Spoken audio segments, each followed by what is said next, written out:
Сәлем қыздар, таңғы асқа өте тез дайындалатын француздық пуляр омлетін дайындайтын боламыз. Арықтауда жүрген қыздарға өте керемет тағамның бірі және ақуызға бай тағам.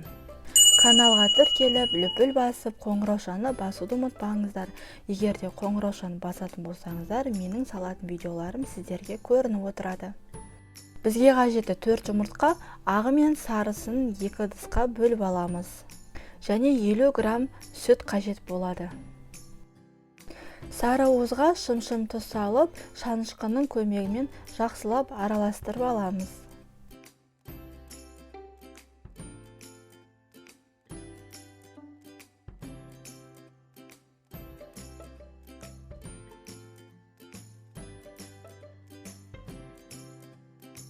Жақсылап араластырып болған соң, сүтімізді құятын боламыз.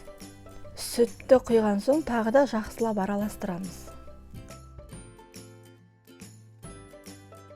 Ақ уызымызды басқа ыдысқа, құрғақ ыдысқа салып аламыз да, және шым-шым тұз салып, жақсылап көпіргенше миксерлеп алатын боламыз.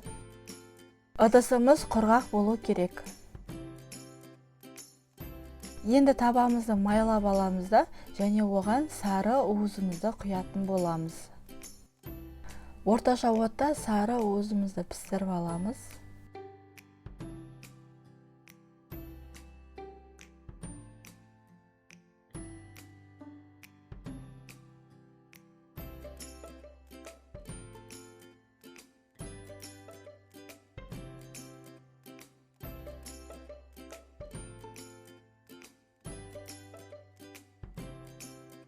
Сары уыз пісейін деген кезде енді ақ уызымызды салып, бетін тегістеп аламыз. Ақ уызды миксерлегенде осындай аппақ көпіршік сияқты болады.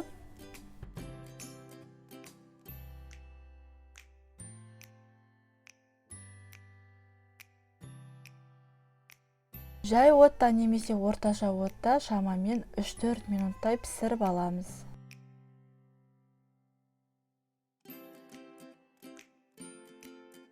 Міне біздің омлетіміз дайын болды. Осылай көтеріліп, керемет болып пісіп шығады. Енді табадан тарелкеге көшіретін боламыз. Антипригатный табаға пісіретін болсаңыздар, асты жабыспайды. Мендегі антипригатный емес.